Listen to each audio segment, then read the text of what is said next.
Assalamualaikum warahmatullahi wabarakatuh. Selamat berjumpa dengan tutorial kurik.info. Dalam video ini akan dijelaskan cara menyetarakan jumlah atom atau muatan dalam suatu persamaan reaksi redoks menggunakan metode transfer hidrogen. Reaksi yang disetarakan MnO4- ditambah Mn2+ menghasilkan MnO2. Reaksi ini berlangsung dalam suasana basah.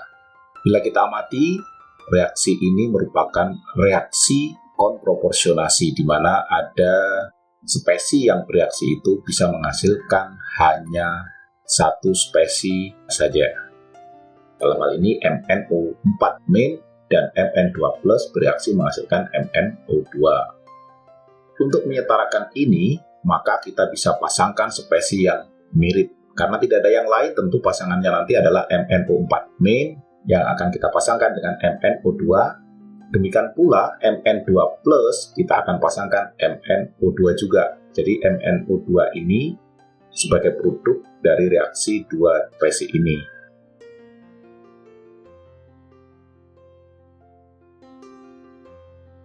Sekarang spesi sudah kita pasangkan.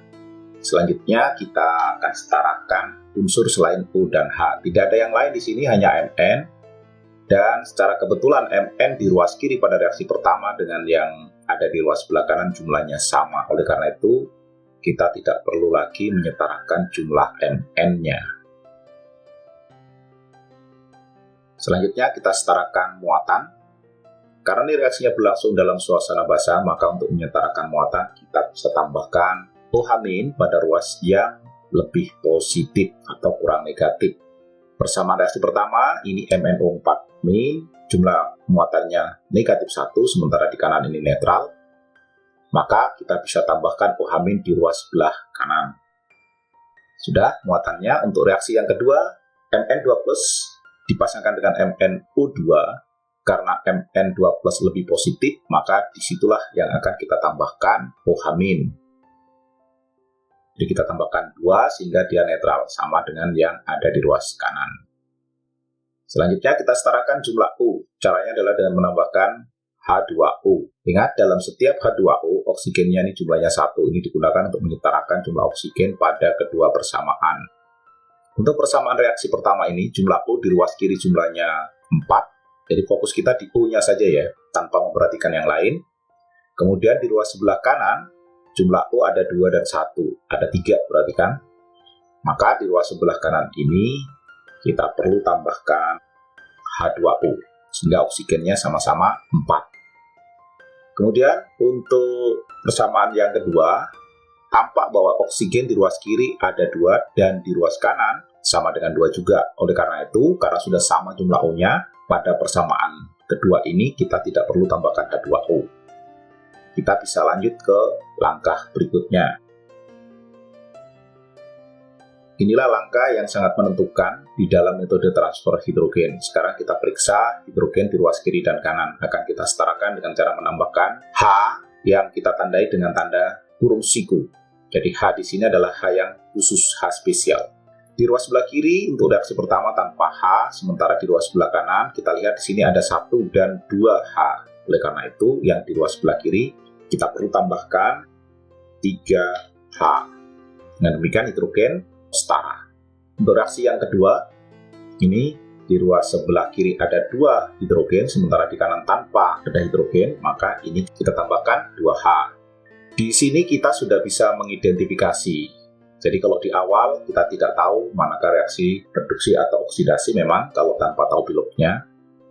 Jadi reaksi pertama ini adalah merupakan reaksi reduksi, di mana ada H yang diterima sebanyak 3, sementara reaksi yang kedua ini merupakan reaksi oksidasi, ada hidrogen yang dilepaskan sebanyak 2. Sekarang kita lihat jumlah transfer hidrogen yang terjadi pada reaksi redoks ini. Karena yang diterima ada 3 dan yang dilepas ada 2, maka untuk menyetarakan jumlah hidrogen yang diterima dengan yang dilepas, kita perlu kalikan 2 untuk reaksi yang pertama. Kemudian untuk reaksi yang kedua, kita kalikan 3. Nah, hasil perkaliannya kita tampilkan di bagian berikutnya. Jadi semua spesi yang ada di persamaan pertama kita kalikan 2, sedangkan di persamaan kedua kita kalikan 3.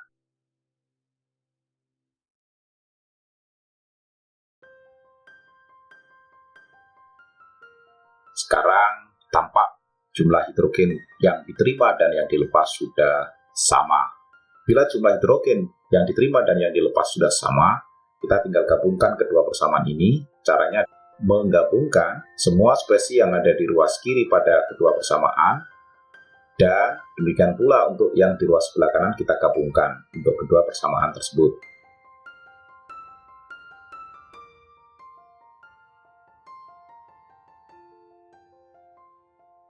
Sekarang sudah kita gabungkan. Berikutnya kita eliminasi spesi sejenis yang muncul di kedua ruas. Dalam hal ini ada 6H di ruas kiri dan ada 6H di ruas kanan. Ini kita bisa hapus. Selanjutnya kita periksa lagi adakah spesi sejenis yang muncul di kedua ruas. Bila ada, kita bisa eliminir. Ini tampak ada 6OH- dan ada 2OH-.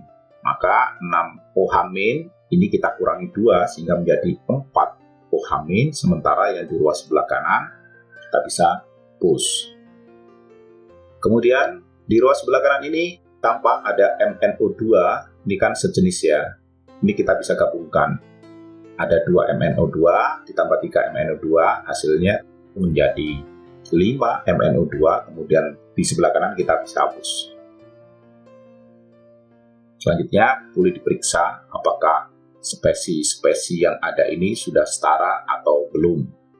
Kalau proses yang kita lalui tadi, langkah-langkah yang ada di awal tadi sudah benar kita lakukan, maka tidak usah diperiksa lagi, ini sudah pasti setara. Jadi transfer hidrogen yang terjadi pada reaksi ini sebanyak 6. Oleh karena itu, karena setiap transfer hidrogen itu setara atau ekivalen dengan transfer elektron, maka bila kita menggunakan metode ion elektron, kita akan jumpai bahwa transfer elektronnya pun sama dengan 6. Jadi yang terlibat dalam reaksi ini sebanyak 6 elektron.